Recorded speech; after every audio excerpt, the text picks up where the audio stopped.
I'm starting to feel like the America game. All right, we're on. Here we go, live. Welcome to another live Mexican soccer show. I'm Weiss over from FoodMexSource.com. Had a little bit difficulty getting on the air. We lost Naive. Don't know what happened to him, but we'll still go, and the show must go on here Naive, at come the back. Mexican Soccer Show. I'm Wiso. Like I said, most of you know me from NextSource.com. Apologize we didn't have a show last week. People were traveling. Sometimes it gets a little bit hectic in the schedule, especially with these guys who are terribly busy sometimes, writing so many articles for their respective journalist companies that they have. So go ahead and introduce today. We have a small cast but mighty. Johnny Rico, of course, soccerly.com, also has his brand new blog you'll be seeing on FoodMex Source. That's already, if it Johnny, is it Johnny's Thoughts or Rico Thoughts or Johnny is Rico? Anyway, Johnny, how are you? Doing pretty good. Missing Naive, No. I'm, yeah, I feel empty without him.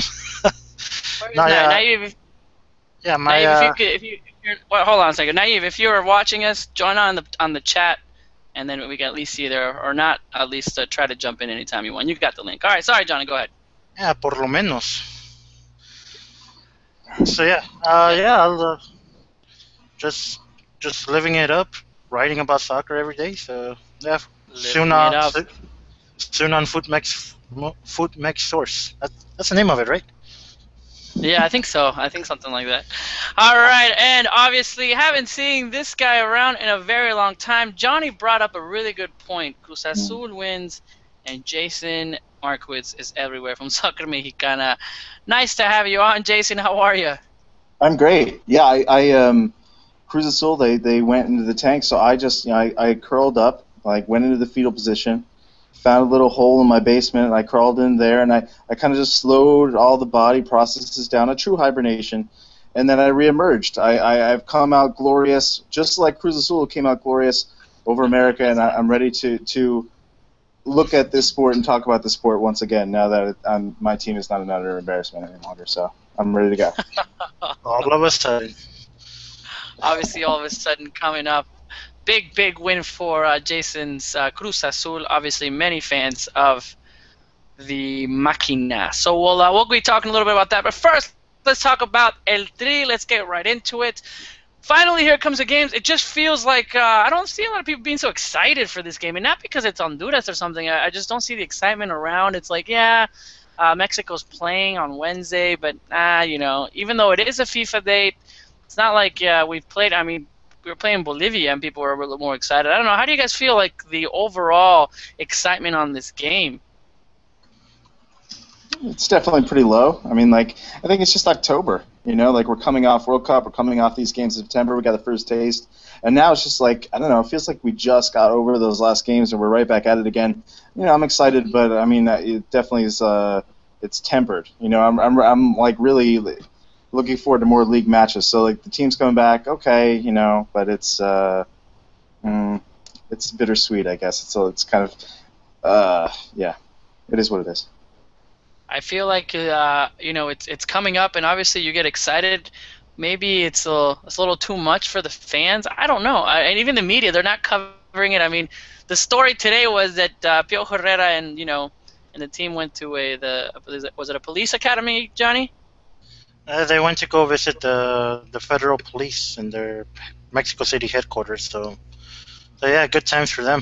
I guess. I mean, how much fun could it be? I mean, don't get me wrong. Maybe it's thanking them and for their services for whatever in Mexico. Not saying anything, but not like I said, not excitement. But let's talk about it. Let's Every, make it exciting. Let's get everybody in. everybody I know. likes to ride along, right? Yeah, it's a very good ride along.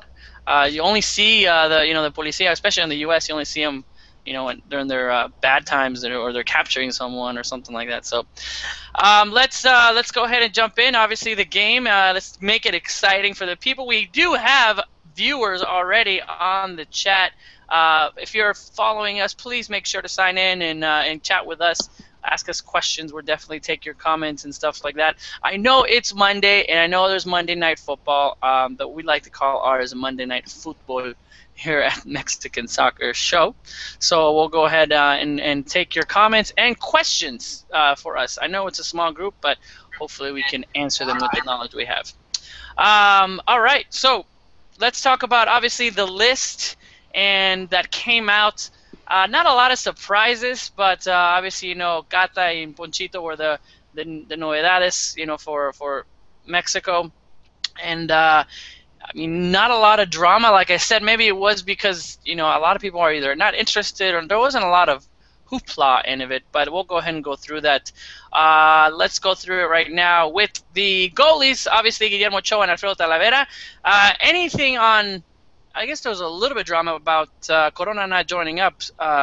Jason, any? Obviously, you follow the team, even though you've been in Harbor Nation. But or Johnny, Corona not coming up, is it because obviously the past, or what's happening with maybe his comments that he had?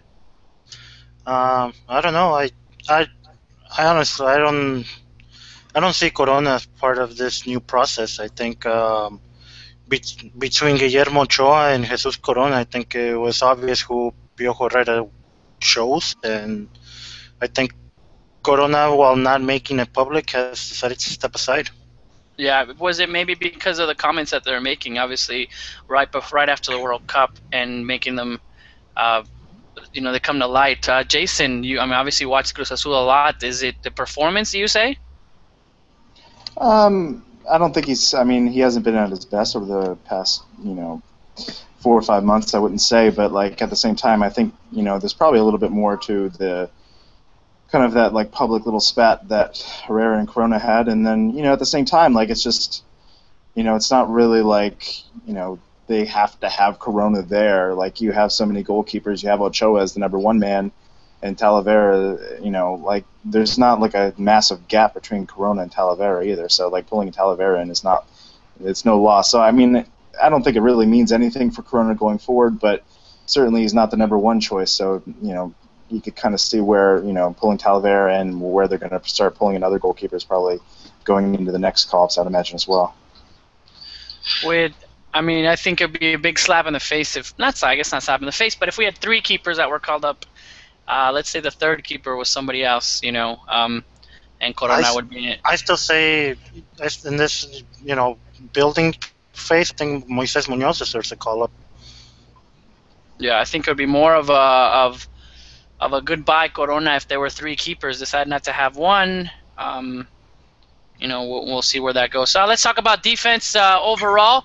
Paulo Aguilar, Enrique Pérez, Julio César Cata Domínguez, Miguel Ángel Herrera, Osvaldo Alanis once again, Luis Gerardo Venegas, Jorge Torres Nilo, and Hugo Ayala. And obviously a forward/defender, Miguel Ángel Ayun. Overall in defense, Johnny, what are you seeing? I mean, obviously you see the new faces there, but I know kind of you wrote. What's your thoughts? I have no big objections with the defense. I think they're all good defenders. Paulo Aguilar is probably the best right back there is. Then there's the kid Pizarro who's coming up, and Herrera kind of wants to mold him into potentially challenging Aguilar there. Layun is probably the best left wing back there is, and Jorge Torres Nilo needs to get motivated and step up his game to challenge him there. The center backs, not too many complaints. We saw Julio César Domínguez put in a good performance against America. But then again, it's the one game out of the whole season that everybody gets motivated. Everybody plays their hardest against America, so we need to see him, with the national team and moving forward the rest of the season. Good to see. All right, let's move over on to the mids. I know you obviously, Pizarro, you mentioned him. Javier Güemes, Héctor Herrera, Antonio Rios, and Javier Aquino, obviously from Rayo Vallecano, doing things right. A little bit of, obviously FC Porto's Héctor Herrera being the driving force of the mid, but obviously Xolos, Javier getting a call-up in the new, another novedad. You watch Xolos, Johnny. What is it about this kid, Javier, that's looking to be called up? Yeah, what I like about Javier Güemes is his composure. He's kind of never been afraid or not afraid. Afraid's a bad word because he's never really looked out of position in that really tough defensive midfield position where it takes a lot of experience. He's never looked lost out there in a position that's really easy to get lost in the field. He's always had that. I don't know. He carries himself like a veteran while still being young. So it's a deserved call up. I think Mhm. even I think even Jorge Almiron, the past manager, I mean, for the Cholos, once said in press conference that Javier Güemes was the future, center midfielder of the national team, and most of us kind of just chuckled in the press conference. But here he is now receiving his first call up. Good for him. I mean, I know a lot of people have been talking about El Piojo calling so many people into the lineup and in the games. Looking to experiment in the national team. Jason, is that something that should be done? I know he gets a little bit slack on saying that the national team shouldn't be to experiment. You should bring the ones that are the best, but he's bringing in 2-3 kids in each of the call-ups. What's your thoughts on the new guys? That's great. Like I'd love to see some of these positions being challenged for the future. You see, like Güemes coming in, like Rios coming in, looking at that defensive midfielder position that has been, we certainly have a starter there, but like going forward, you want to have like some different options in there. It was really lacking going into the World Cup, so you see that, and it's a good mix. I like the mix because you have some of the established players there that are going to be there, and then have them playing with some of the youth, like have the youth playing with experience rather than going with a full youth roster and throwing them all out there together. You have some of those key components out there. You're going to have Herrera out there. You have Fabian, which is probably a little more debatable. You have Aquino there, so you have those guys, but then you have some of these youngsters coming in to play right alongside of them, which I think is going to be really good for strengthening the team that way.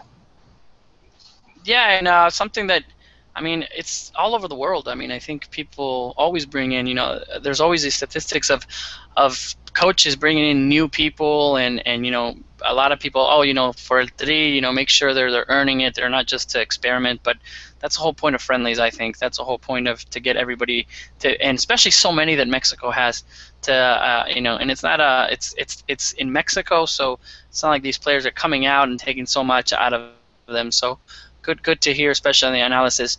Let's go on to the forwards. Obviously, Chicharito Hernandez from Real Madrid, Javier Antonio Orozco, Eric Torres del Cubo getting another call-up, Alfonso Gonzalez, Oribe Peralta, and Marco Fabian. I'm sure there's a lot of discussion, especially for Fabian in there. Johnny, give us on the forwards. How do you see it? How do you like it, especially with Marco Fabian being there? I don't completely disagree with Fabian being there. He does have talent, but he really hasn't shown anything, for quite some time now.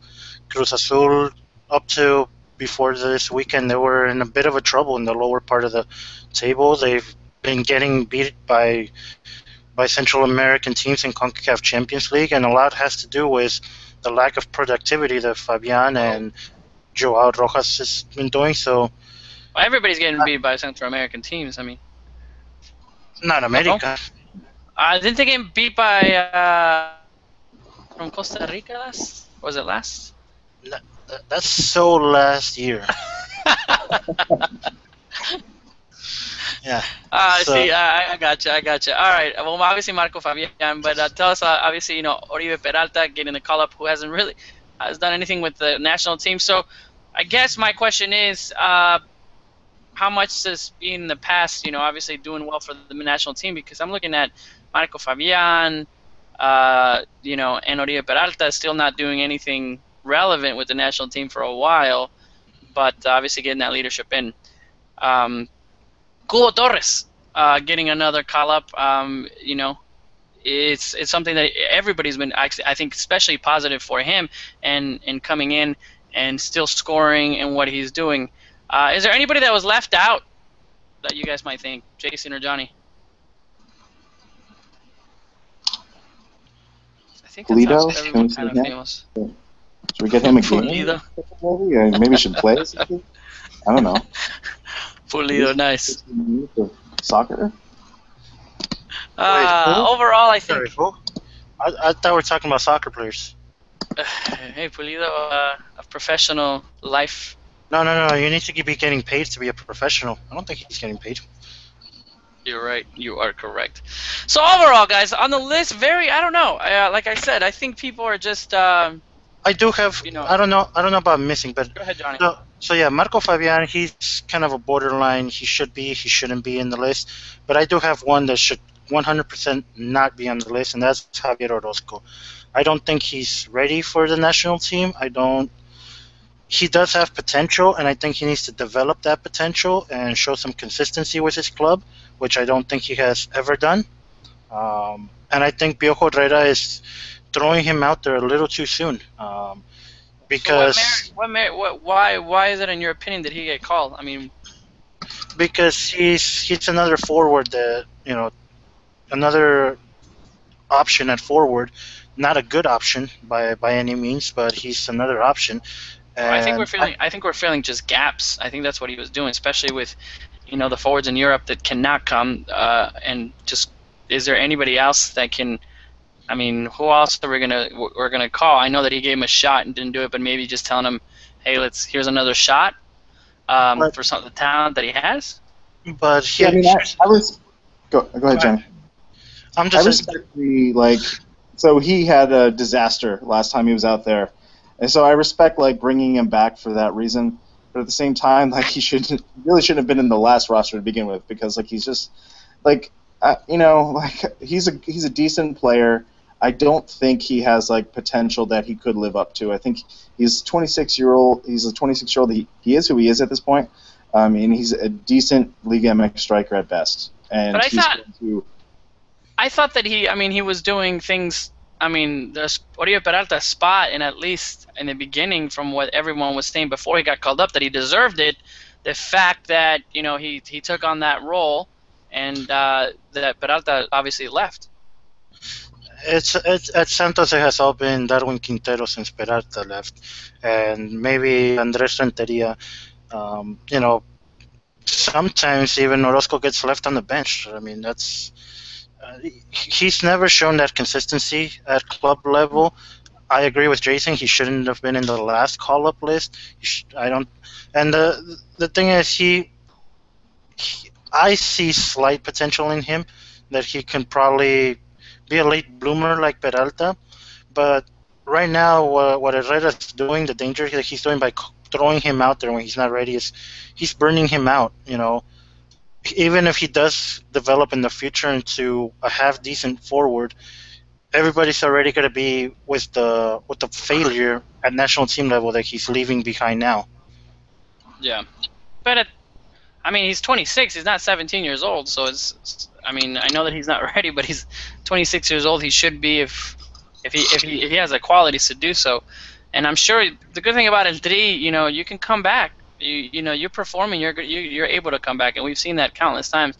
Okay, I know as a forward maybe it gets a little bit harder, but hopefully we'll see that. But anything else, Jason, on the list, on your opinion, that you see?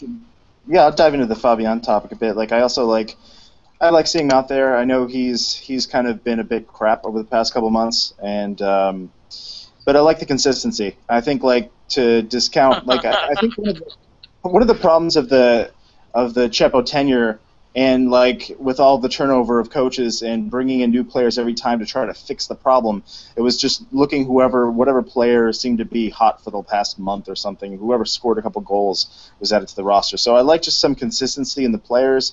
You have guys that fairly certain are going to be at least a key part of the team, or at least a part of the team over the next couple of years. So make sure to keep bringing those guys in, maybe cycle them through every once in a while. But, Fabian's going to be part of this team over the next couple of years.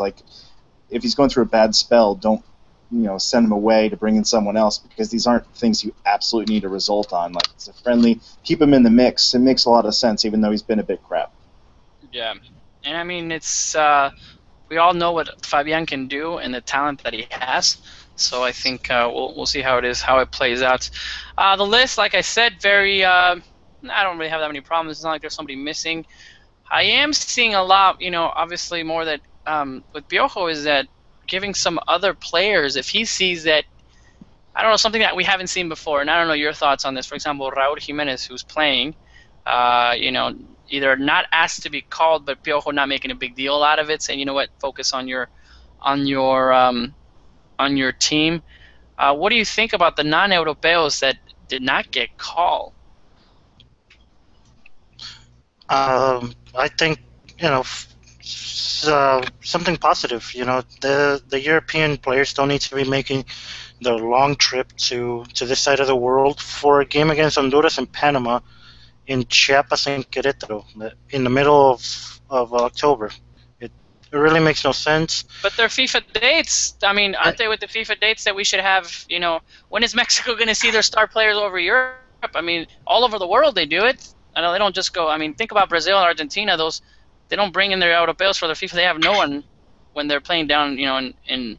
Yeah, but these players, they're not a circus for the town to come watch. These are players that have to compete in their clubs. And honestly, like you said at the beginning of the show, this game's not getting a lot of hyped up because honestly, to me this is club season. It really is an interruption. It's kind of something like, okay, now we got to get through these international matches so we can get back to business of club season. It's not the first time it's happened. I don't know. I feel like maybe it's because it's in Mexico. I don't know. Maybe it's just they're coming in. I think it should be a big deal that finally. When's the last time friendly FIFA date was in Mexico? I don't even think I can remember one. It's not even about the venue. It's the time. I don't know. To me, summer tournaments or even qualifying games are international times, but these meaningless friendlies, whether in the United States, I mean, I'll feel the same about a game in San Diego, even right next door. I stopped buying tickets to these games in the United States a long time ago because I don't support these meaningless friendlies. Because you work for the press and you get free passes. Calm down. No, I seriously stopped doing that about three years before I started getting press passes. Not me, man. I get any chance to go look at them and watch El3. Jason, waste of time having these games. I mean, that's what the FIFA friendlies are for, to get everyone together. We're about to face the Netherlands in November. Maybe it's a pre to get to that revenge game in Europe. I don't know. Well, to be perfectly honest, like when I saw another international day coming up, I was kind of bummed out because I want more league games. I want more club games right now. But like, they are useful for the national team, absolutely. But it doesn't mean you need to have your absolute A team 100% there. I mean, you want to get some of those young guys in there. So like, not bringing in some of those European players was fine because probably some of them you don't even want playing right now. Like, you want to see Kubo out there. You want to see some of these new guys. You want to see them out there getting as much minutes as possible and working with. So throw them out there with more established players. So get them working together. It makes sense. Like, you're not going to bring him in as to sit on the bench all the way from like he's just establishing himself in Madrid. Bring him back to Chiapas to sit on the bench. Like it's not helping anyone to do that. So it makes a lot of sense. On the other side note, like, I am really happy that these games are actually being played in Mexico, though. Actually, like, I appreciate that like Chiapas is getting a game with the national team there. So that is one thing that I'm very happy about this weekend.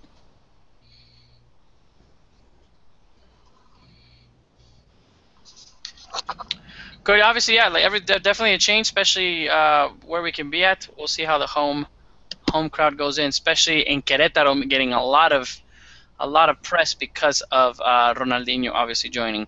But we'll see how they play out. One more question to you, Johnny, and I know that I saw on the internet a couple of people, Jonathan Dos Santos, a player that's getting more minutes. Wouldn't it be great to have him in the next two to see what he does again? I mean, they called him up before when he really wasn't doing anything. At least he's playing in a little bit more. What do you guys think about Jonah? And I think it's great that he finally became a football player. The best news that anyone can receive from Jonathan Dos Santos. And again, I don't see the fact that he hasn't been playing football for that long.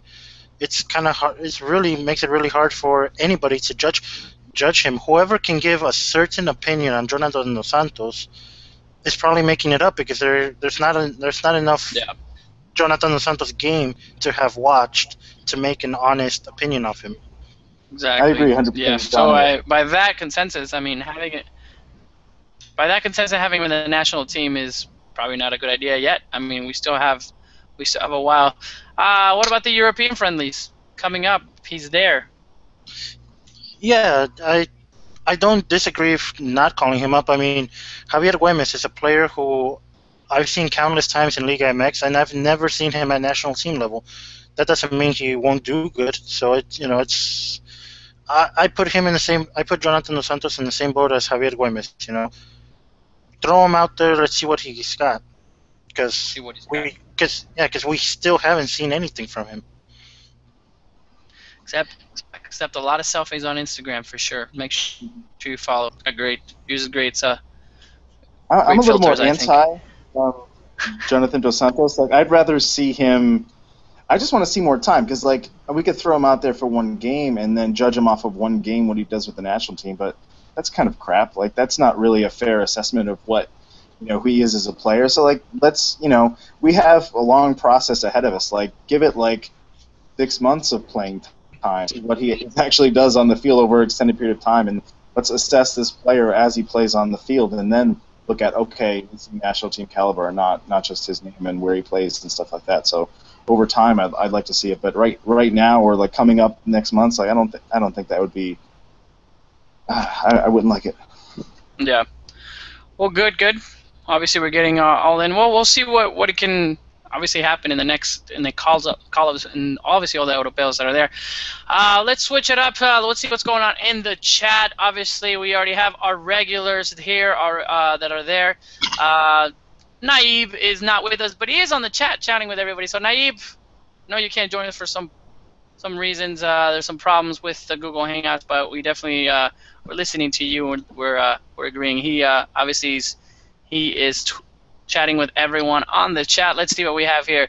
Leonardo da Vinci always has losing to Central American teams is shameful. Naib getting the conversation going. Predicted starting lineup for Thursday's match. I think Lozano instead of Fabian. Lozano always coming in. Leonardo da Vinci, Pulido's having fun in Italy. Michael Gonzalez, Chile game was great, and Netherlands next month are the kind of games Mexico can play and should play to keep them sharp. Honduras and Panama not too thrilling when Liga MX teams fight for the end. Obviously, Welito, always a pleasure to have you on, saying Daddy is home, boys. Always having fun on the chat. Make sure you join us and chat away. We'll do that. And obviously, we keep chatting with you guys and talking about El Tri. But we'll go ahead and change gears. Well, we'll stick on El Tri just to really quickly talk just some news. Piojo Herrera has been obviously saying, looking forward to 2018. And one of the big things, I guess maybe first test for him after this World Cup is him getting both of the teams ready for next year's Copa America and also Copa de Oro. I'd like to ask you guys, obviously we've seen that there's different coaches that have been taken to the Copa America and Copa Oro before. Obviously in the last one, there's two teams, and keeping national team, which obviously Copa Oro is more important because of the Confederaciones ticket. But now Piojo Herrera is also taking the Copa America. Hurt or help the team in any way? I would imagine it would really help the team. There would be consistency and leadership. I mean, I don't get the argument against it. I mean, like the individual tournaments themselves don't carry more importance than the overall picture of the team. Like setting a framework for the team, having consistency, like that makes the most sense to me. I mean, I imagine that would be a big help. I mean, the national team manager's schedule isn't overly packed. They could manage. Good to see. Johnny? Wait, so Jason Marquez wants some consistency out of Mexican football? What's up with that? No, That might be a big ask. Yeah, that's asking for a lot. No, I think the national team manager at both tournaments, he is opting out of the Hugo Sanchez safety clause. the federation started protecting its national team managers from big failures like Hugo Sanchez in the pre-Olympic tournament, which Oh man. that that is a age category which Hugo Sanchez probably shouldn't have been managing. He just wanted the spotlight, but I think this is supposed to be two senior teams, to, and even if you take different players, I agree with Jason. This having the same guy coach both teams is going to help out the team in the long run. Um, and let's all be honest. I think Miguel Herrera, just like Hugo Sanchez, wants the spotlight.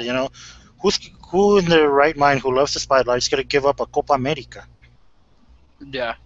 Well, I mean, looking at last, obviously Chepo not having that. I mean, they're changing. They're giving it a different because we saw what it did. Now, obviously, those same guys in the Copa America became the Olympic squad that won. So we're looking to see, are we going to have Piojo also coach the Olympics? So is it just these two to figure out what tests they are? Who I knows? don't think he'll coach Olympics again. Those are age category, competitions which the age category manager should be leading. And I think Piojo's smart enough to stay away from those. Good. All right. Well, good thoughts on obviously being both. Very important. This is the first hurdle on Piojo Herrera, making sure that he's going to make it to 2018. Obviously having a good turnout, winning the Gold Cup, and at least, I would say the top of Copa America to have a great tournament. We'll see how it goes. Let's switch it over to the Liga MX. I'm sure probably more exciting. Usually we start talking about, like I said, with El Tri and being excited about it, but for some reason it's just not happening for many people. So let's talk Liga MX. Always exciting, especially at the end. Anyone could come in. I mean, looking at the line, looking at the numbers, I think it's still not over for Leon with 12 points and going in trying to make it a top 8. So Mendoza said, all of a sudden, Leon gets a win and they're 4 points away from the playoffs. Exactly. So remember last time you guys said it couldn't be done. There were 6 scenarios for Leon to make it. I told you it was going to happen actually, but whatever. No, actually, I think you were. I think it was Cesar and also Tom were like, no, it's probably not going to happen. But let's talk about it, guys. Obviously, excitement in what the games are. Let's get it over with right now before we wait too long. I have in my left corner Jason Marquez, Cruz Azulino for life, starting, coming back from the end. On the right corner, Azul Crema, Johnny Rico, Loudmouth about it. So I'm going to give you guys some times. Here is the first argument, and we're going to go with the contender, which is obviously has had the reins of being the super leader. We're going to go with Johnny Rico's first response, and then I'm going to go ahead and have Jason, you can go ahead and answer. This is our new format of debating between Cruz Azul and America. So Johnny, here we go. First question to you. What is up with America not being able to beat teams that, Clásicos, Jóvenes, Clásicos in Mexico City? Give us your answer on why. What's going on? Well, I can't explain the Pumas one from a few weeks ago, but I watched the game and I saw a team that, I don't know, kind of felt like they've already sealed the qualification into the playoffs. They kind of just out there because the schedule said they had to be out there. They felt they've already won something. And hopefully this 4-0 is a big wake-up call. All right. So making excuses. The team's just kind of lethargic on it. Go ahead, Jason. Well, I think Cruz Azul is a sleeping giant. They were laying dormant, and now they're awake and they're ready to storm through the rest of the league and really just get some hardware. I think that's what that means. But I don't know. Seriously, it was a good game. Like Cruz Azul they outplayed America, and it doesn't really portend anything. It doesn't mean anything. It's just a game. It means Cruz Azul is more likely chance of getting to the playoffs. America had an off day. It really looked like that. They just looked kind of out of sorts a bit. The defense was pretty shaky, and they weren't controlling. They weren't really pressuring Cruz Azul enough. When Cruz Azul was never interested in having possession, but America didn't do much with it when they had it. So I don't know. The off day for them, I don't think it means a ton. As far as why America doesn't play some of these teams big, I don't know. I think it's just the way the game works sometimes, and I think they lost some of those games and the way it is. Nothing major. I'd still, you still have to look at America as the the most likely team to take the title. I've seen that before and heard that before coming as a leader. Johnny, second question to you. Mohamed, does he have to do anything to do with the loss versus the big teams? In this weekend's game, yes, I think Mohamed did influence the result. In the fact that he sent out two defensive midfielders.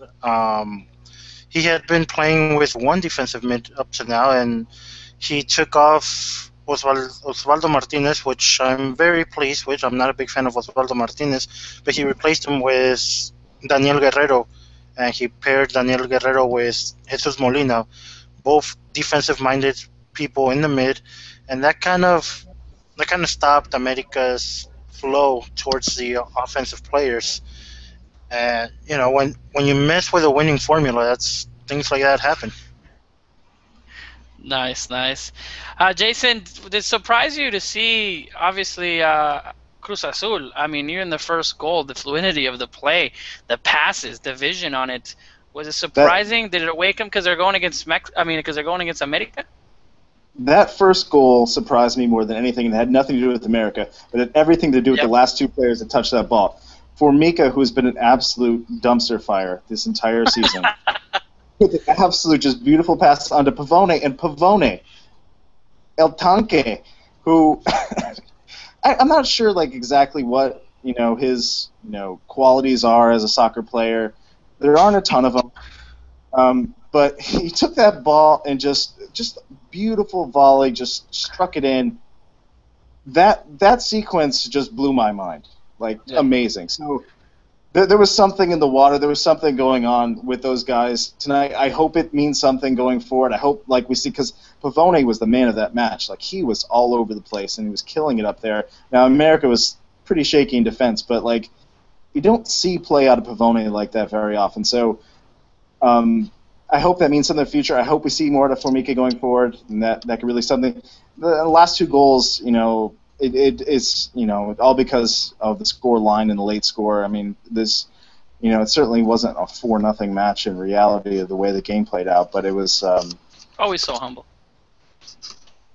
I try to keep it in check here because, with this team, you just have to keep it all in check.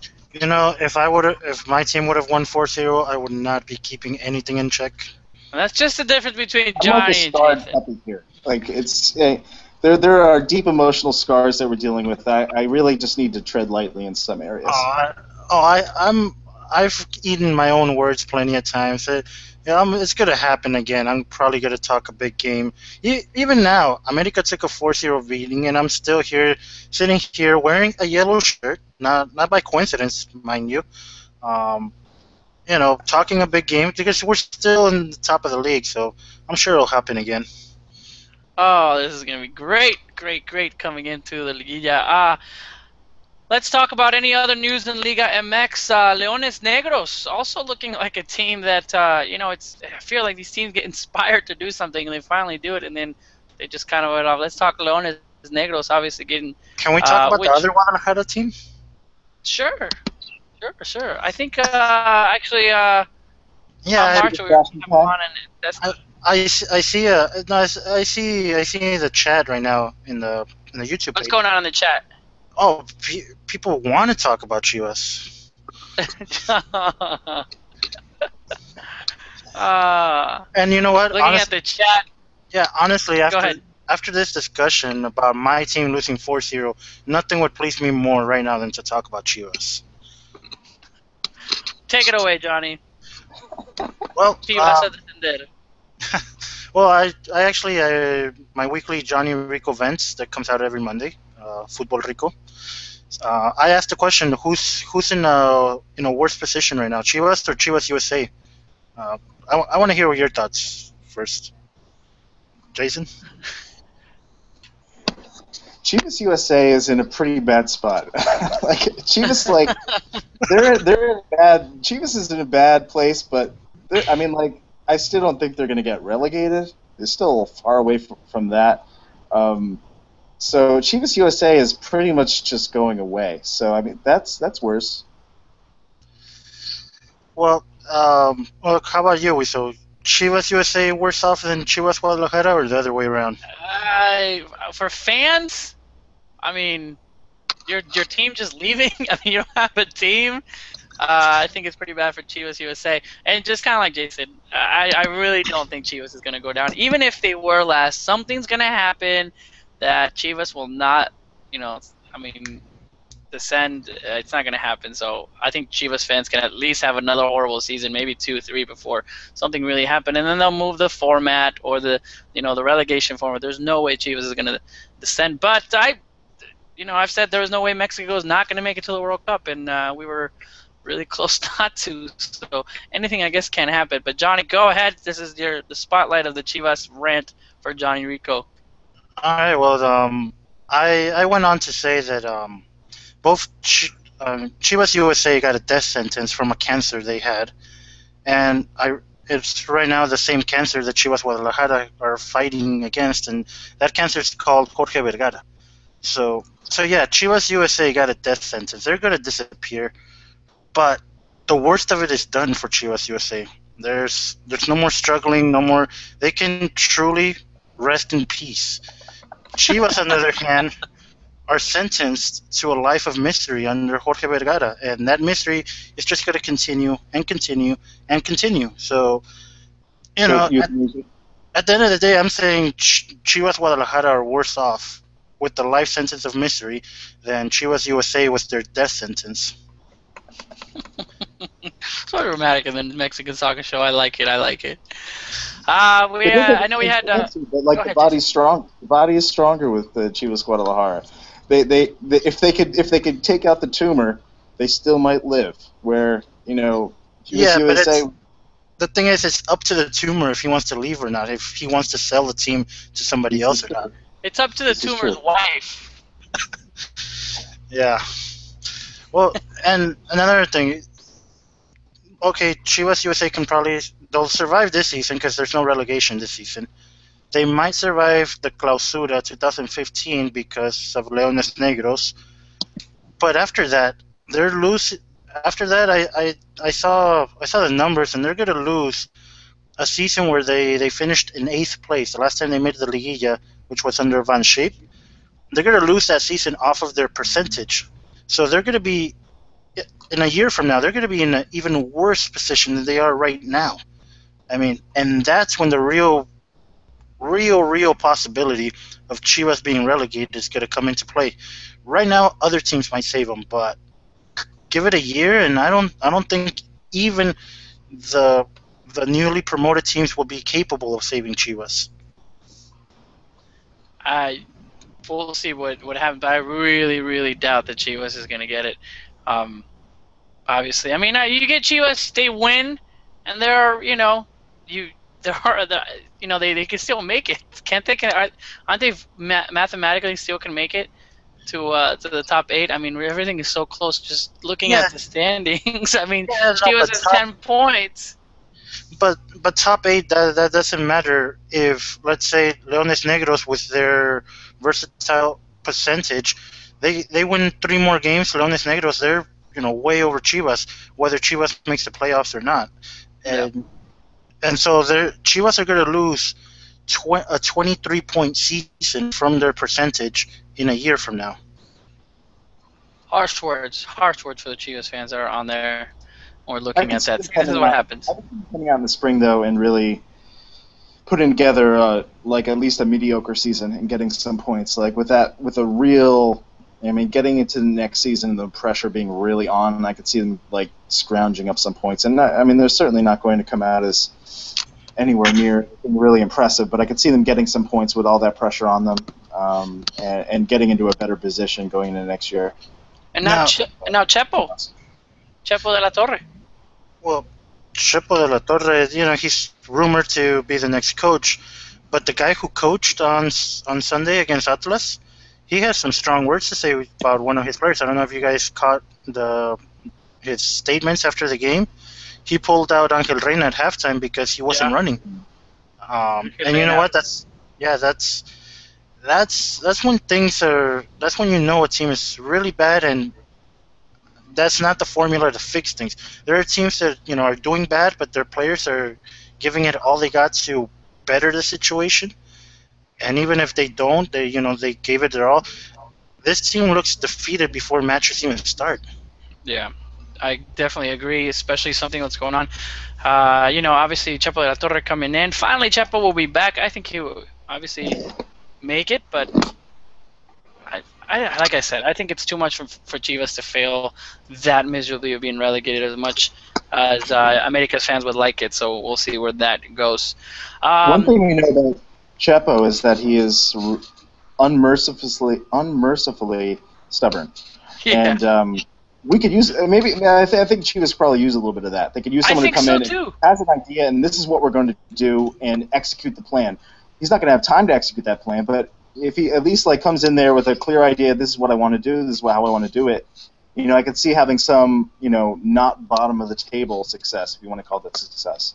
Well, I think sometimes that's something that's needed. I feel there's so many changes. I mean, look at how many coaches, and not because granted they needed a new coach, but at the same time, just skip going through and see what can happen.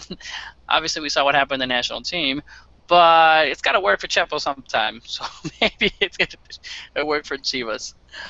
All right. Well, obviously, we talked a little bit about the standings and the table and the games and what we're looking at. Any big shifts that you guys see coming up? Obviously, looking at for the playoffs, obviously the top 8, but obviously 8 Cruz Azul getting in there.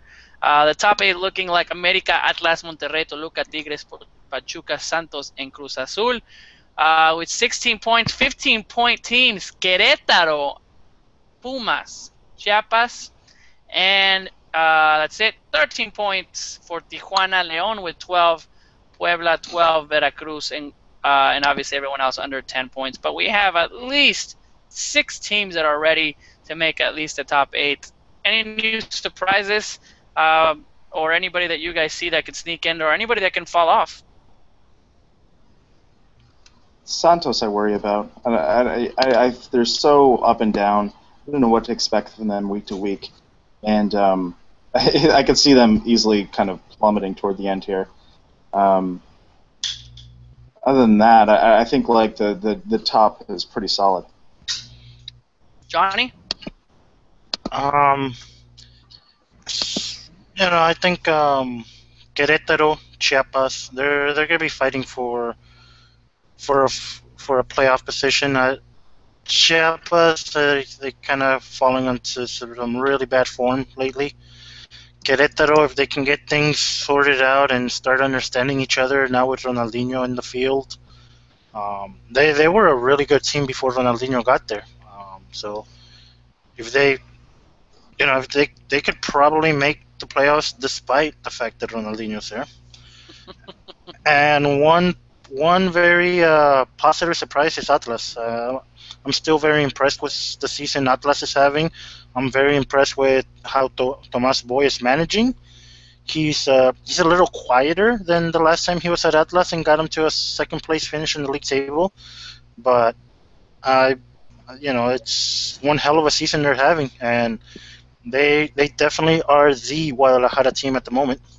Definitely. Doesn't say a lot, but they can they're 2 points behind the league-leading best team in Mexico, America. That does say a lot. Is it time? Is it the right appropriate time, Lisa, to toot my own horn? Is it? Go ahead. It is okay. Perfect time. It's too. Yeah, go ahead. Awesome. Okay. So I said in the team previews that Monterrey would be competing for a title this season, and I said that Querétaro would be right on that bubble, fighting for the last playoff spot. So that's looking good. And I like the first bunch of podcasts, I was just all over Atlas. You have to watch Atlas every week. This is the team. So I'm feeling like maybe I'm smart. We do have that on tape, and you. Or just so you don't get too high up there. You're still a Cruz Azul fan. My prediction: León will sneak in the top 8. We have Chivas coming up next. Sorry, just wait. Just wait. Matosas turns it on at the end. All right, guys. Well, obviously, a pleasure. We're gonna have a break. We'll be coming in obviously coming into to you live. We're trying to see if we can get a live show right before the Mexico game. We'll look at everybody's schedule, maybe some halftime action. I know that Tom Marshall will be at the game. I'm not sure if he's going to be at the first one or second one, but I'm sure he's going to make it. I think he was making it to the Chiapas game. But looking at, obviously, Honduras, we'll be kind of looking at a pre-show. So definitely look into that. Kind of help us out trying to get more viewers. You don't need to watch anything else before the game. We'll get you the best pre-show in the way that we can. But any last thoughts, guys, before we end the show? Johnny, Jason, on what are the things to come? What do you see for Mexico or the Liga MX? Jason? I'm seeing the last playing of Chuletita Orozco with the national team coming up this weekend. No more Chuletita. Nice. Boom. Johnny? I see. I'm seeing Monterrey beating Chivas in the game they have in hand. Monterrey going top of the league by the end of the season, and having the curse of the super leaders, which will make America champions. That's a pretty big forecast. It's giving like 3 or 4 weeks. That I like it. All right, guys. Well, enough's enough. I love always to have Johnny on, especially when his America loses. Still right up in the air, pecho frio, ready to go, no matter what happens. Kudos to him. Obviously, Jason, welcome again for coming back. I know it's been a while. You've been out of the scene. It wasn't because of, I'm sure, Cruz Azul, but because I'm sure you had other stuff. I know you're moving across, and I know that we didn't have one last week. I know I was traveling. So, guys, this has been, thank you to all in the chat before. Lots of messages arguing about Johnny Rico's statements coming in, about Reina. I mean, it's hilarious getting on the chat, so make sure you guys are joining, and we definitely appreciate it. So we'll go ahead and sign off. Hopefully we'll have another Mexican soccer show right before the Honduras game. Give you guys some insights on the pre-shows, and just look out for the tweet and everything. You can always write to us at tweet us at Mexican Soccer Show, Mex Soccer Show. Ask us any questions, any advice, what you would like to see on the show, and obviously we have we'll try to grant those wishes, if that's will. All right, guys. Well, we hope you have a great week, and definitely get excited for that game. I think we'll have a pretty good game against Honduras. All right. Have a great day. See you guys later.